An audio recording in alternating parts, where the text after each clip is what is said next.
Hello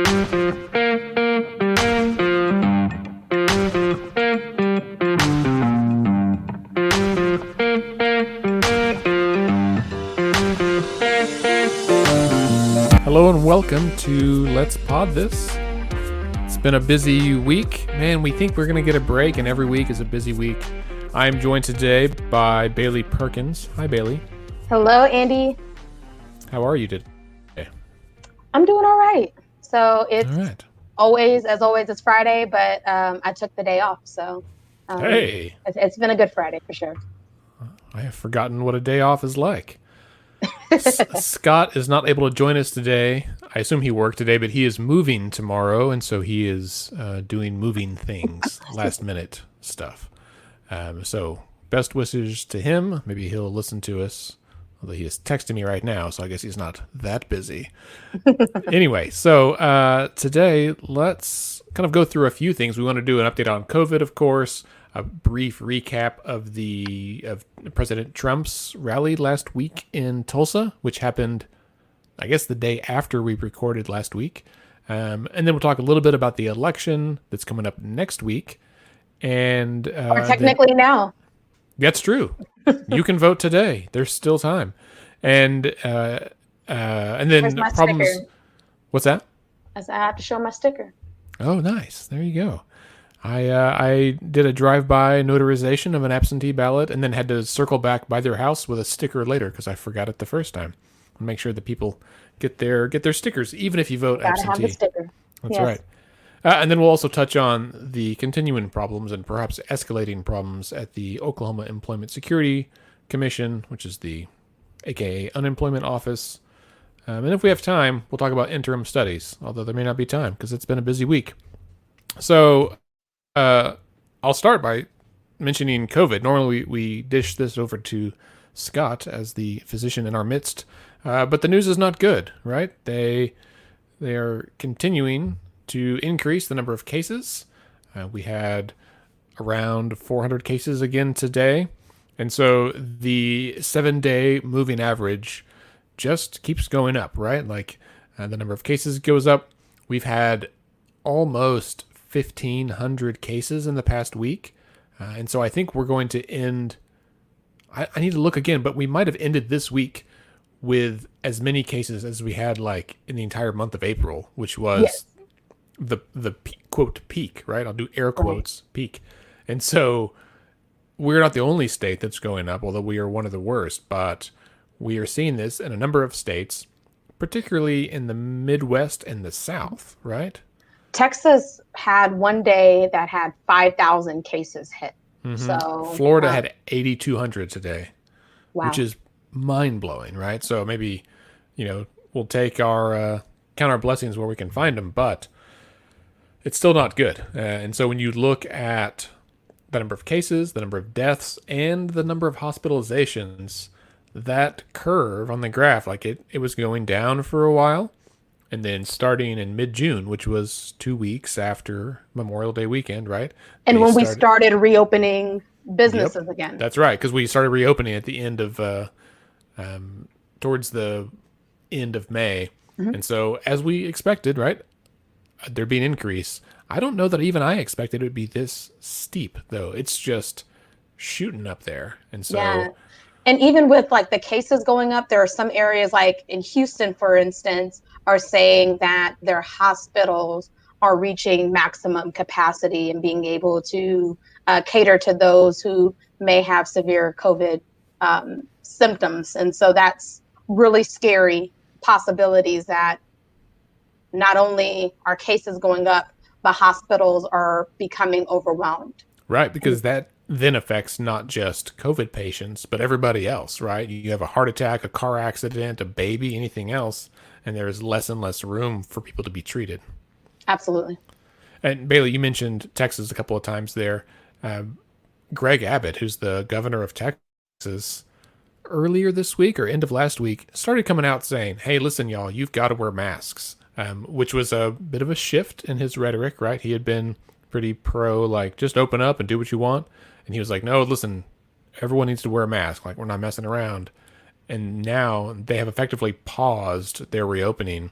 and even kind of rolled back. So Indeed. restaurants are going back to 50%, bars are closing, Hmm. places that people would gather unmasked and talk a lot, right? Like where you would, and like I was thinking about this before we recorded today. Like I desperately miss recording with you guys in person in our Yeah. studio. We just bought new microphones at the beginning of the year. We've used them like Yeah. 3 times, and I went by there myself because there's no one else around. I was like, man, I wish we could come back in here. But the worst thing we could possibly do is sit in a room together and talk at each other for an hour, hour and a half, right? Like that's the exact way that you You spread it. Yeah, spread the virus. Yeah. So absolutely. we'll Well, and record. a lot of things that people are thinking was like, well, didn't we increase testing? So we know that there's going to be more cases now that we're doing more testing. But one of the misnomers is that we haven't um, increased the rate of testing since we started building up on our testing infrastructure. Right. So the fact that we're doing more tests isn't indicative of the fact that more COVID cases are spreading. If Right. that makes Right. sense. So testing is increased just slightly, and it's almost flat in Oklahoma.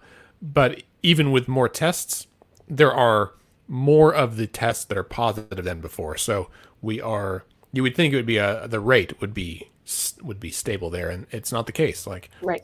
the more tests we find, like a higher proportion of them are positive, and so it's clearly spreading. And I mean, Absolutely. even the Department of Health has said like, here are the 7 ways that from the data, right? Like Yes.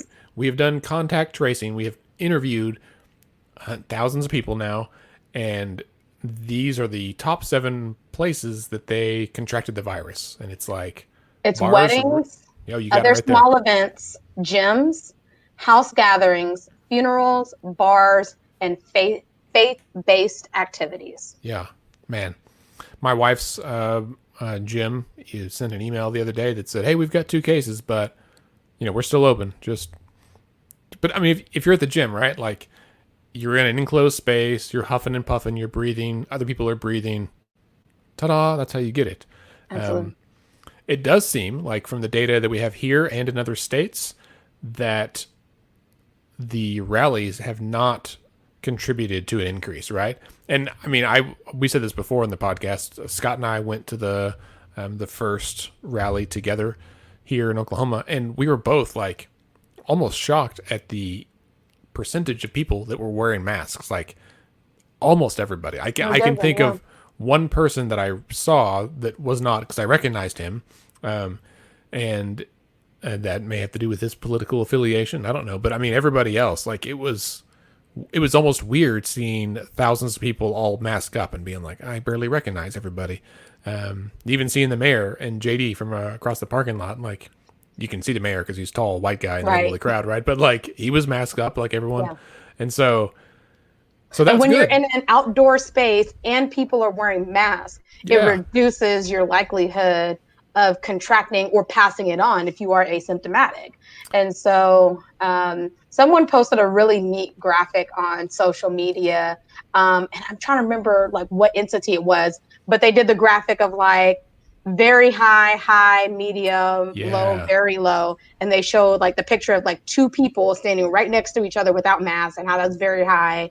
And then asymptomatic person wearing a mask versus non-symptomatic, and then where that falls in the scale. But yeah, your likelihood of contracting it when both people you're around are wearing masks and their social distancing is very low. So, and another tweet that I saw that I think was powerful in illustrating like the importance of people wearing masks was, people would say, I wish if there was a medication that could just, get rid of this, they would take it in a heartbeat. But that medication is wearing masks and social distancing, right? right. So that's the thing that helps us reduce this and keep people from spreading COVID is wearing masks and social distancing. So Yeah, it really is. I mean, of all the things you have to do, like wearing a mask is not that big of a deal. Like I keep mine in my car and I put it on whenever I go in somewhere. So I went to the post office the other day. Today I went to the liquor store. I had to, went to Lowe's, like just normal things. And I don't lollygag. Like I get in and get out, do what I got to do. But I wear my mask. And the mask is not, unfortunately, it's not to protect me. I wish that that was the case, right? That I would feel better knowing that I'm protecting myself, but wearing a mask really protects other people in case you have it and you don't know it. And a good example of this, he just tweeted about this right before we started recording. But local reporter Paul Monies, who I'm sure many of our listeners know, he's P Monies on Twitter. He works for Oklahoma Watch. He's a great investigative reporter and a good friend. And he found out this morning that he is infected with COVID. He got tested. He's not symptomatic. In fact, he ran 5 miles this morning and feels fine. But he covered the rally last weekend and Which was had masked. a lot of people who didn't wear masks. That's right. He wore a mask, like he wore a very protective mask the whole time. But it was just said, unfortunately, that mask doesn't protect him. And so he got it anyway because there were a lot of people there that were not masked. And so it's been 1 week. And so I guess this is the earliest that we'll start seeing the outcome of that. But over the next week, I expect our numbers, and even now, the numbers in Tulsa are going up. Because it was the highest before Yeah. the rally even happened. Right. It's not good. Mayor Bynum, I'm sure, is freaking out up there. So anyway, our thoughts are with Paul Monies and his family, because now his wife has to get tested and they've got young kids. And when I was going today to notarize his wife's ballot anyway, and she called me and said, hang on, we just got a call. Let's talk about how to do this healthily or whatever, carefully. And so she just put her ballot on the porch and stood at the door with her ID so I could verify it was her. Not that I didn't know, but we did the whole thing. And then she even put a little bottle of sanitizer out there, and I have Lysol wipes in my car, and I wore my mask anyway and used my own pen and all that stuff. Because this is probably the first time that I've interacted with someone that I know is infected, right? Like people I suspect, and I'm sure it's happened at the store or whatever, but don't know that. And so then I got back to my car and Paul came outside and we kind of talked across the yard to catch up. And he was like, yeah, I've been at the Capitol. I've been in the office this week. I've got to call a bunch of people and tell them like, hey. And I was like, man, can you imagine having to make those phone calls but I think it's increasingly likely, right? Like this is, at some point, we're going to get a call from someone we know that's like, hey, I know I saw you 3 days ago and I have COVID, yeah. I have COVID, so you should get tested. But that leads to the big increase in testing we've seen, right? And I think, I don't know if you've tried to get tested or not, but from what I hear, lines are very long and there's a significant wait in lots of places. Like you have to almost get an appointment to get a test at this point. Because I know some folks who needed a test. They were in an environment. I think they work in healthcare, and they were needing to get one quickly, but they had to wait a few days, I believe, with the county health department in order to get an appointment. I heard that CVS is doing testing, but Walgreens is not. So it's pretty tough because so many people are now in spaces where they need it, to where even the system of getting tested may be overwhelmed. So. Yeah. Well, and I saw today that someone said they called their insurance company to ask and found out from that their insurance company has an agreement with First Med, which is like those little doc-in-a-box urgent care clinics. And so he was able to go and get tested and do a rapid test and got results like in a few hours, like the same day almost. And I was like, well, that seems like the way to go. Absolutely. But then I was driving around today and saw a bunch of people sitting on patios at restaurants, like in close quarters, talking and eating and breathing on each other. And they were outside, but like, I don't know if I'd risk it, like across the table from somebody. I might stand across the yard, but I don't know if I would sit across the table from somebody. Sure. What a time to be alive. All right. Well, and another interesting piece, though, that I think is important to note is they say that the risk category of those who have positive COVID cases are between the ages of 18 and 35. Yeah. And, contrary to... Well, and contrary to beliefs of the Vice President of the United States, it's not an encouraging thing that people between 18 to 35 have this, because there are many people who are 18 to 35 that may have underlying health conditions that they may not know, or they may be immunocompromised for whatever reason. And so it doesn't matter who you are. You may have a higher likelihood of recovering, but you could still get somebody else sick. And so I don't think that's something that we need to celebrate either, is that, it's younger folks who have it, because younger folks are more likely to be mobile. They're more likely to be in the workforce. Right. And so they're more likely to be around other people and spread COVID and make others ill. So, right. Well, and I had this conversation with my mom earlier today, who is older and at high risk for some health reasons. And the use of the term recovered, I think we all just assume they're all better, right? Like, because if you recover from the flu, you're generally recovered, right? And everyone's still making that analogy. But with COVID, we have enough data now. And I mean, to be clear, we're only 4 months into this. Like, this is still relatively new, right? It's not like the flu where we have literally decades and millions of data points to like examine. So this is still very new. But from what we know, that like the two outcomes are either deceased or recovered. But recovered includes a lot of scenarios, including like respiratory issues. Yeah, like long-term lung damage. People have strokes and then are paralyzed. Like, COVID has a lot of things. And I think it's just now getting to the point where we're starting to see some of those stories because enough people have had it happen. And I think we need to hear, the public needs to understand that, like, yes, you might recover. You might be infected and asymptomatic and never have any symptoms. And you were very fortunate. But a lot of folks get sick and then and then while the virus may resolve, right, they get over that, but the after effects, the leftover effects, could continue for months or years. And so that's the part that we don't and they're still learning about it, right? And so even when it comes to treating folks who are experiencing these different, I guess, side effects from COVID, doctors are still trying to figure out what this is, how to pinpoint it, and how to treat people post-recovery. And so I hope that more people really begin to take this seriously, because we keep pointing and alluding to the flu, but in 1918, people were treating the flu in the way that we are treating COVID now, right? And trying to figure it out.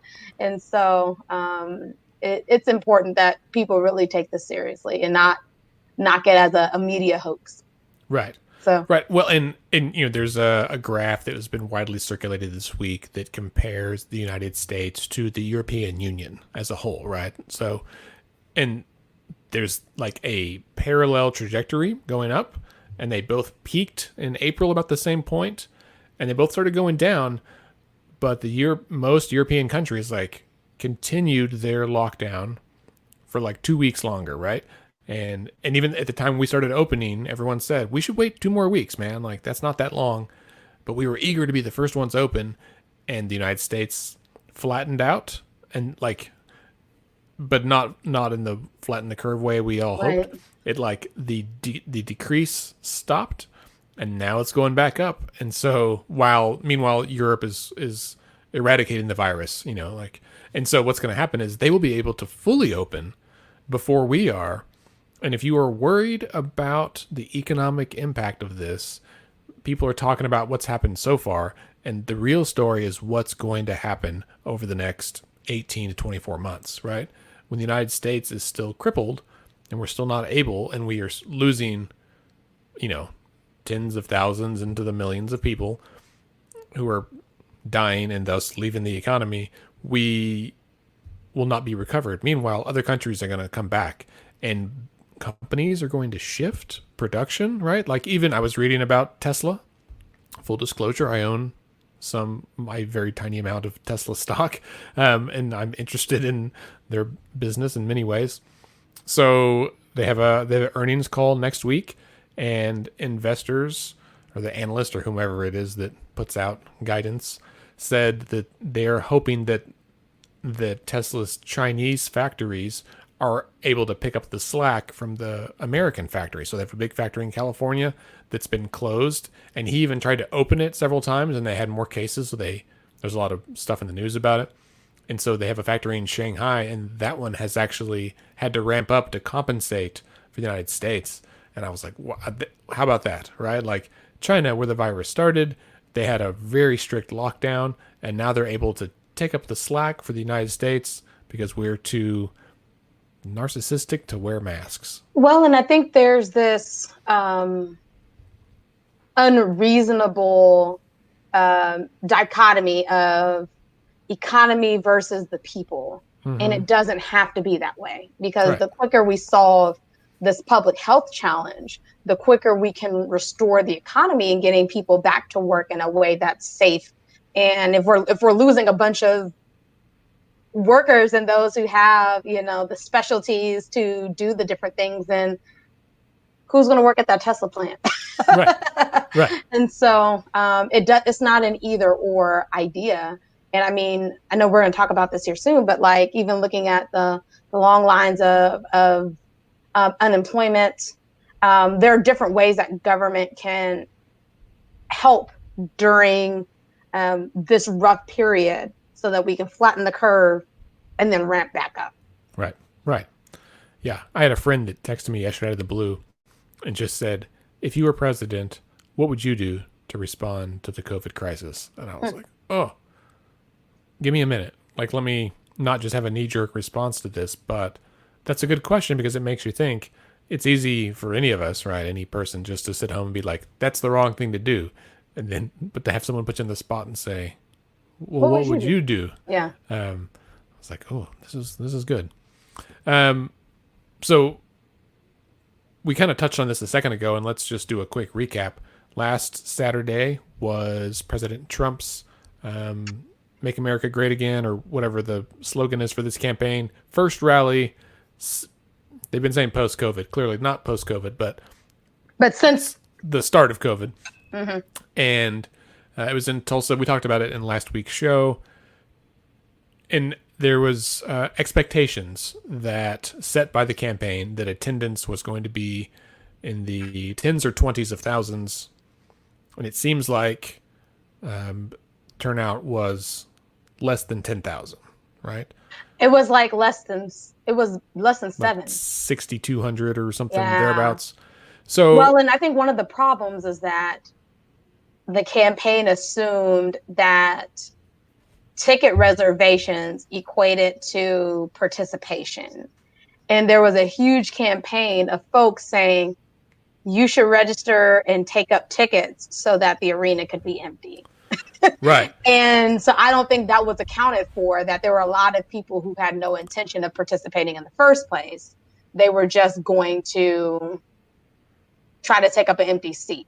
And so we had an overflow that you didn't even get to the overflow. Right. Yeah. I mean, so there was kind of an outcry from the youths, right? From TikTok users and K-pop fans. I had to Google what K-pop is. But to find out, or that they were the ones that were responsible for the discrepancy there. But I've got to imagine, like, what's his face? The campaign manager is not a dumb guy, right? Like, he's a bit of a social media and data wizard, which is why he has this job. And they were saying they had more than 1 million reservations, right? So clearly not 1 million people are coming. But it's about the optics, right? I don't even think it's about science. It's about the messaging. Right. And it was a fact that they had 1 million reservations. Right. And that's what gets me. Like, even if you think 90% of those reservations are bogus, right? Which seems like a high percentage, right? If 90% are bogus, that still leaves 100,000 that would be real. And to have roughly a tenth of that actually showed up, where it's like, that's crazy. Like, I think it was a lot lower than anyone expected. Myself included. Well, and even like Tulsans, I think, were relieved at the fact that their city wasn't stormed by, a massive number of people from all these different places. Yeah. Yeah, I mean that's the silver lining there is that it was a peaceful event, right? Like there were protests outside, like there are for Everything. virtually any presidential thing, regardless of who the Hmm. president is, right? Like president lands in your city to like do one thing, and the people will show up. But they were, and certainly right now at this point in history, there's going to be protests, and protests were fine. They, I mean, a few little skirmishes, but nothing like I think people were worried about, right? Like Right. some of my friends who live in downtown Tulsa were legitimately nervous about what might happen. And that was it. And by like 9 o'clock that night, streets were clear, everyone's gone. It was all over. That's Trump true. was Trump was walking across the lawn at the White House with his tie undone, which I've never And seen him that. he looked worn out. He did. Um, and you know, I mean, I don't care what plane you're flying in, travel wears you out. It does. And Trump is a good And it's 40 about years what older than about me. a 3 hour flight from Oklahoma City to Yeah, DC. So yeah, yeah. Maybe I don't know. Maybe it's less on the Air Force One, but then true. he's got to take the chopper from the airport over to the White House, right? Like Marine Right. One, and so which sounds cool. But yeah, I mean, but he's and he's 79, 78. He's upper 70s. He's He's roughly up there. 40 years older than me, and so I got to imagine that even regular travel is wearisome for President Trump. Sure. All right. Well, let's move on to the Oklahoma Employment Security, Commission. not commission. There you go. I always want to say council. So unemployment numbers are up. If you're like me, you likely have two or three friends, maybe more, who have had fraudulent unemployment claims filed in their name. In fact, Scott had one filed in his name. My mother-in-law had one filed in her name this past week. And so it's clear that there's some legitimately outside agitators, like out of this country, who have purchased data sets and through whatever means have manipulated the system to request fraudulent claims on behalf of tens of thousands of Oklahomans. So that stresses the system anyway. On well, a system that is like over 40 years old. Yes. So So the Employment Security Commission has a new director, Shelley Zumwalt, who I would love to have on the show sometime soon to talk about this. I did not feel today was the right day to call her to do this because they are rather busy. But she's been there just a few weeks, I think, and has which been probably trying. feels like years at this point because Yeah. COVID time just makes everything feel longer. Yes. Well, and there's been some really interesting news stories or interviews with her this week where they talk about. She said like she went in and basically said like to the staff, "Show me how you process claims," and they like pulled up some kind of green screen and hit F9, and she was like, "Okay, stop right there. What is happening? Like this is a system that even 15 years ago was not okay." Yeah. Furthermore, the agency has been cut. Like the number of people have been cut. Hundreds of people every year for the past decade.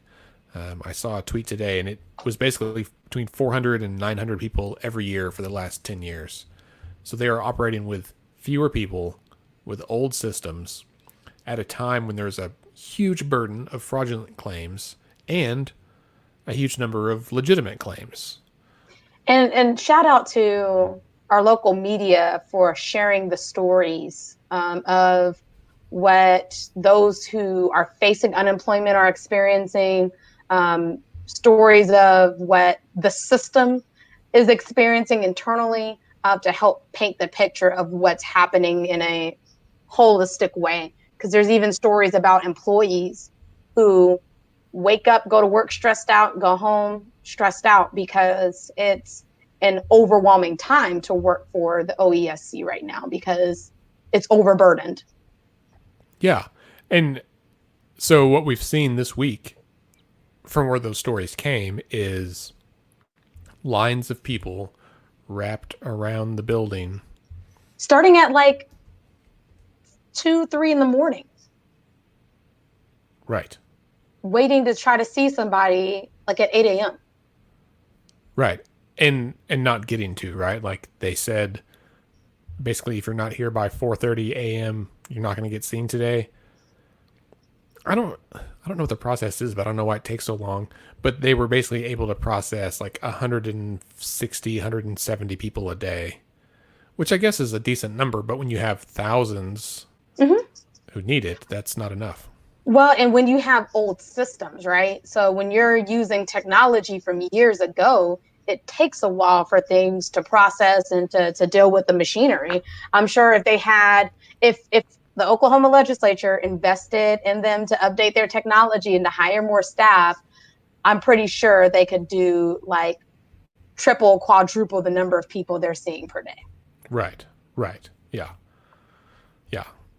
So one thing they're doing in response that I saw today is that Ms. Zumwalt said that they have secured the Reed Center in Midwest City, the Reed Conference Center. They're basically going to rent that out and have a big conference center as like a, what's the word, like a separate office for people to come where they can process claims, right? Now, it's not ideal to get a bunch of people in the building, but that allows them to spread out Sure. a little bit more because there's a bunch of breakout rooms plus big ballrooms and whatever else. So hopefully it'll be like a clearinghouse where people can come. But if you don't live in Oklahoma City, right, like it's still a burden to, if you live in Guyman and you are trying desperately to get in, it may or may not actually help you do that. So Right. Absolutely. I mean, if you've been waiting 4 months for unemployment to come through and you don't have any other means to pay your car note or pay your rent or whatever, I'm sure it's adding an extra stress onto people's lives, having to figure out how to get to where they need to go to get that support. yeah, Congress passed a few coronavirus relief bills, but many of the supports that they've added are running low, whether it's for small businesses or the relief checks that they sent out to every American. I mean, that helps somebody maybe for a few weeks max. So it's past time for Congress and then even our state legislature and our executive leaders to look at what things do we need to do now to help people get through, because there was a man, his video was so powerful and I don't know which reporter captured it. I wish I could shout them out, but this man was talking to a state trooper because they had a trooper out there while people were gathering in line, and he passionately expressed like, this is crazy, why are you out here and not them, like we're going hungry out here, you know? And so it's a breakdown in a system that's keeping people from getting what they need through this crazy time where they want to do the things they need to do to take care of their families. yeah, yeah. I think it was in the Oklahoman, but yeah, don't quote me on that. Bailey, are you guys at the food bank seeing? I assume you've had an increase in need during all of this. What's that been like on your end? That's a great question, because we are urging our congressional delegation now to help bolster SNAP in particular, and also to increase a program called TFAP. So it's the Emergency Food Assistance Program that gives us federal dollars to be reimbursed for food purchases that we can get out to people in need. Feeding America recently released estimates that because of COVID and then other things, like, for example, like oil and gas downturn, a lot of those things have crippled Oklahoma's economy to where they estimate that we've gone from 1 in 6 Oklahomans being hungry to 1 in 5, and then about a third of Oklahoma's kids struggling during this time.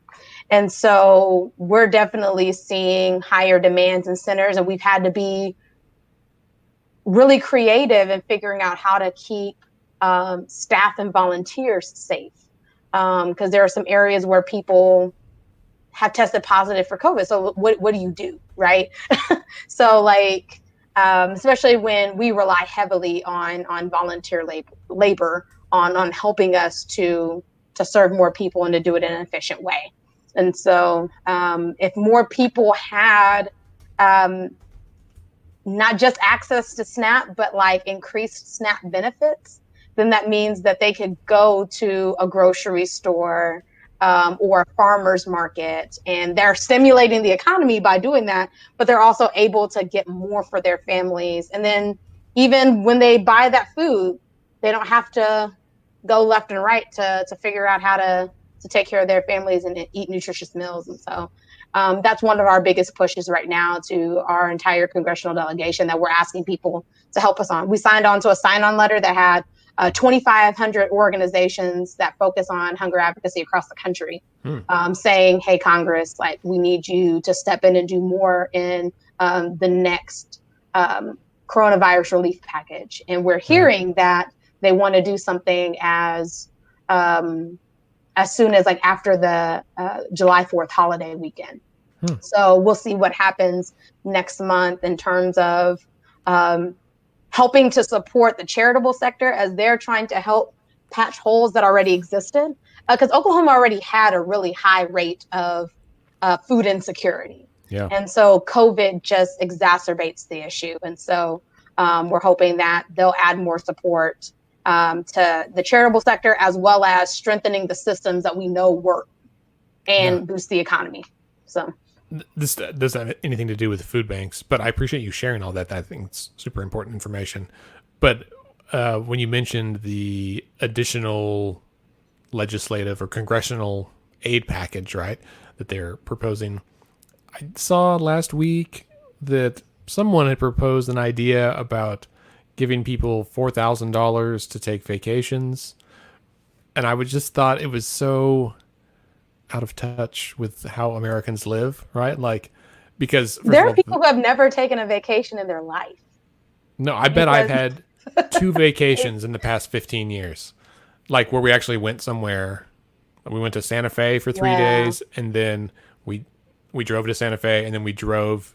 We took a honeymoon a year late, and we flew to Canada, to British Columbia. But and I can see the intention, the mindset, because the hospitality industry has been shattered due to COVID.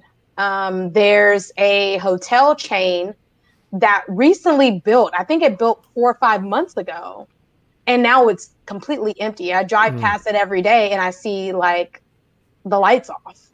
And so I'm sure that there's fewer people flying. There's fewer people, going to tourist destinations. And so I know they have to be hit in a tough way. And so I get the idea of wanting to help boost people's mental health and give them something, that self-care aspect to then boost the hospitality industry. But I don't think that's the most important thing for people who are trying to survive during a pandemic. Like, we can't send people to Disney World during a pandemic. Well, that was the thing that was weird to me. There was like 3 things that were weird and I felt were out of touch. One, no one's taking vacations right now because everything's closed, and it's a bad idea, right? Right. Any place that you would need to spend that much money. Secondly, I have never taken a vacation that was worth $4,000. That sounds awesome, right? Like when I've priced my dream vacation on Expedia, it's like $5,000, and that's like a whole week and, going all in, and that's like flying to the South Pacific, and it's like a big deal. And it doesn't include like the money you have to spend once you get there to eat and, and do stuff. I mean, $4,000 is like, that would be a heck of a vacation. But third, like, the way that it was written is that you have to go spend the money first and basically get reimbursed by the federal government. And I was like, no one has $4,000 sitting around. Sitting around, yes. Like 70% and if you of Americans, then you don't need any type of right.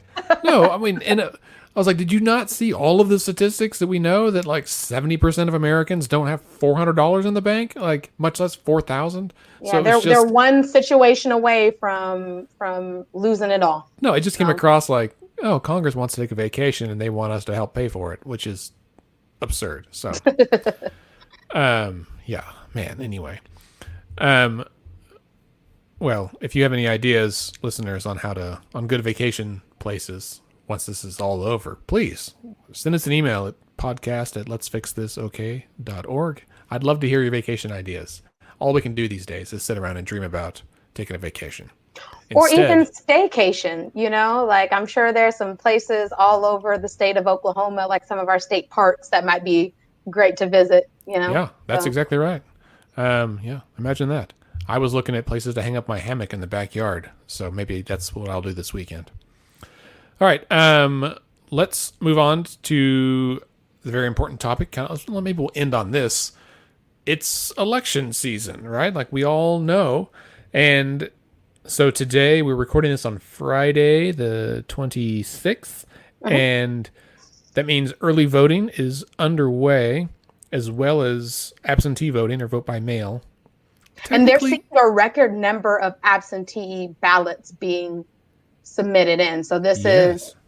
a really interesting time to show that like vote by mail is important to Oklahomans. I saw a tweet today that Tom Ridge said that vote by mail was totally safe. And I thought they're doing a good job of pulling out people from both parties to be like, listen, quit trying to undermine the integrity of our elections by they're saying that vote by mail would undermine the integrity of the elections. However, that's not the case.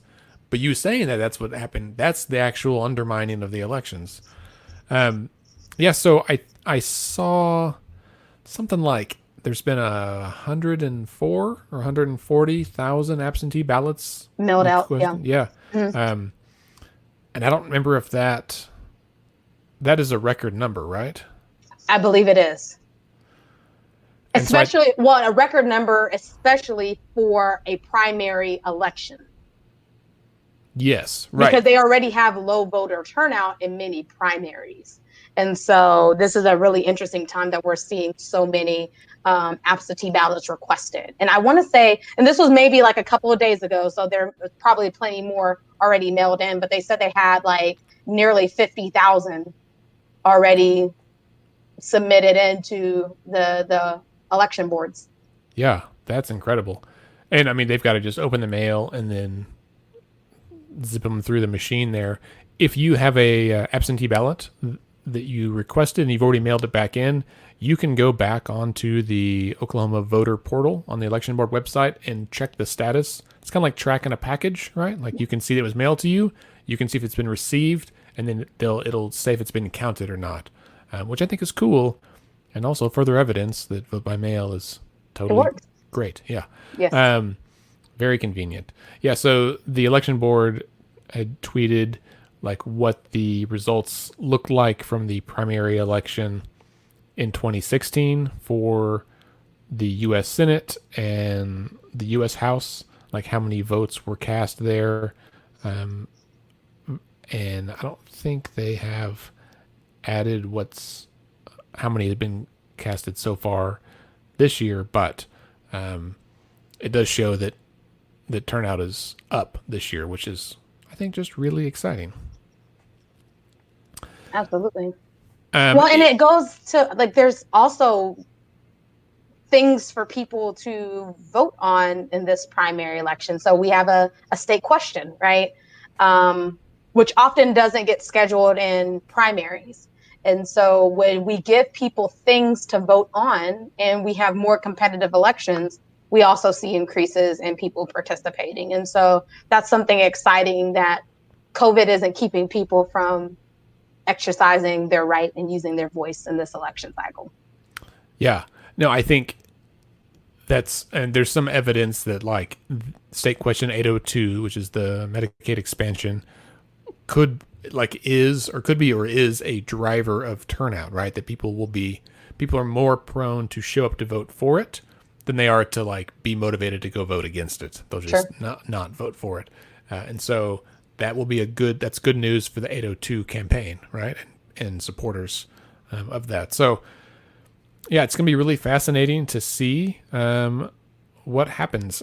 I think it is important to note for our listeners, and listeners, please tell your friends, we should not expect to have all these races called on Tuesday night. Like, I think we are pretty accustomed, especially the last few elections, to like 7:15. Everything's been reported really well, and we've got results. That may not be the case because of how many absentee ballots there are. Right. And that's been the case in other states too. Like they're like, listen, we're going to need several days or a couple of weeks to get all these counted, before we can call some of these races. Now, some things might be a blowout, right? But hotly contested seats and races. Well, and it's even gonna the be- state question is supposed to be fairly close, so they Yeah. will need to count those ballots to make sure that they can get a confirmed response. Because that's a huge state question. Yeah. Yeah, I think it's going to be really interesting. So just listeners, remember that. I think our plan for Tuesday night is to do some sort of a live stream mini election night show with 2 or 3 of us, me, Scott, and Bailey, doing something. And so we will stream it to Facebook and YouTube at least. We'll see about other. We can stream it as many places as we want to, I guess. But so we'll try to do something to kind of talk through some of these races and what we're seeing. And you will undoubtedly hear us caution you to not make assumptions about who has won in races where we have a number of outstanding absentee ballots. Because they'll still report, they'll say, we've got 59 of 60 precincts reporting. Well, that's fine, but none of those precincts account for the number of absentee ballots that are sitting there. So Right. If you haven't yet mailed in your absentee ballot and you have one on your table at home, you have to have it postmarked by the 5 o'clock on election day. So on the 30th. So you still have time to mail it. You need 2 stamps, put it on there. You either need a copy of your ID or to have it notarized. If you want to go the notary route, any bank or credit union will let you do it there. Any tag agency will let you do it there. You can hit me up. I've got my notary stamp in the car, and well, I guess it's inside right now. But anyway, I can put it in the car and come find you, and I'll even give you an I voted sticker so you can wear it with pride on election But I really day. suggest don't wait until Tuesday to get that absentee ballot mailed. Right. If you can do it today or tomorrow, definitely knock it out. Because I even have friends who said I never received my absentee ballot, and so you don't want to get to the place where you're turning it in late and it doesn't get there, and then your vote doesn't count, or you're looking online and it says I didn't vote, and you're like, yes, I did. And so the earlier you do it, the more peace of mind you can have in going to okvoterportal.okelections.us, typing in your first and last name and your birthday, and then seeing like, yep, my ballot was in there and I voted. So Right. I went, and it's still not too late to early vote either. I went today. Their polls are open till 6 o'clock today. So we're talking on Friday, June 26th. So till 6 o'clock tonight at your county election board, or between 9 a.m. and 2 p.m.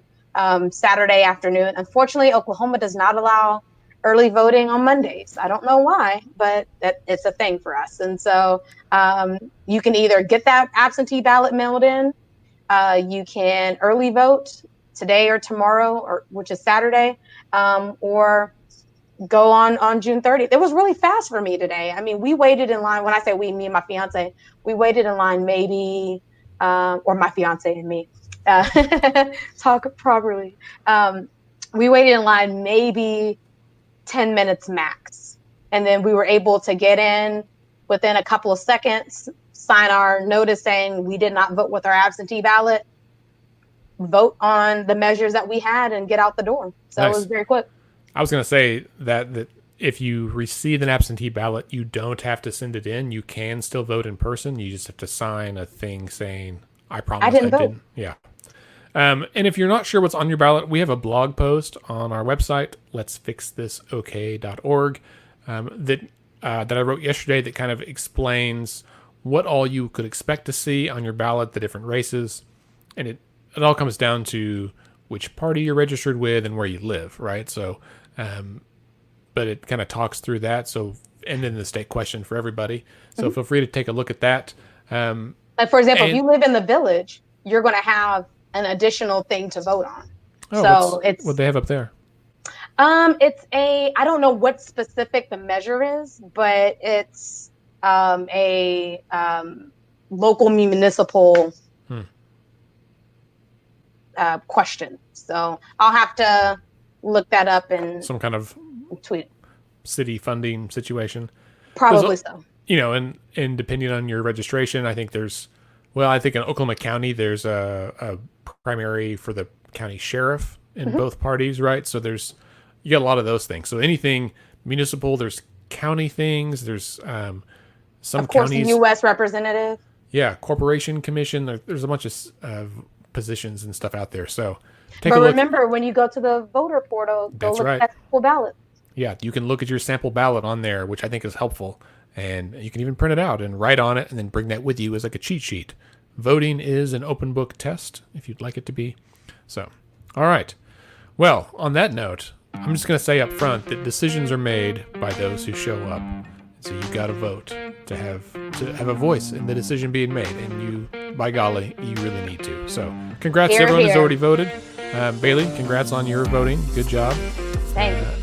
All right, well, we will talk to you guys on Tuesday, June 30th for our election night live stream, and then we'll probably do a recap next Friday, usual weekly update. Have a great week, everybody. Bailey, thanks for being here. Thank you, Andy. Don't forget to subscribe and rate the show on Apple Podcasts because that's where you'll find us. Tell your friends to tune in on Tuesday for our live stream as well. That will be fun. You can ask questions in the chat. Maybe we can respond. You can connect with us on Twitter, Instagram at Let's Fix This OK. Scott, who's not here today, but he is on Twitter at SC Melson. Bailey's at Bailey M. Perkins. I am at Andy OKC. You can also like our Facebook page at facebook.com/Let's Fix This OK. Our website is letsfixthisok.org. On there you can sign up for a newsletter, read the blog, find some other resources and details about upcoming events, if and when we have them again in the time after Corona. You can also make a donation, which would be really appreciated because that's how we do everything we do, including this podcast. Our podcast is edited and produced by Scott, Bailey, and me, and Let's Pod This is a member of the Mostly Harmless Media Network, based right here in Oklahoma City. Our theme music is called Rhino Funk by artist So Down. Let's Fix This is a nonpartisan, nonprofit organization who strives to educate and equip all Oklahomans to engage with their government. We encourage you to get involved any way you can, and I'll say it again, decisions are made by those who show up. Have a great week, everybody.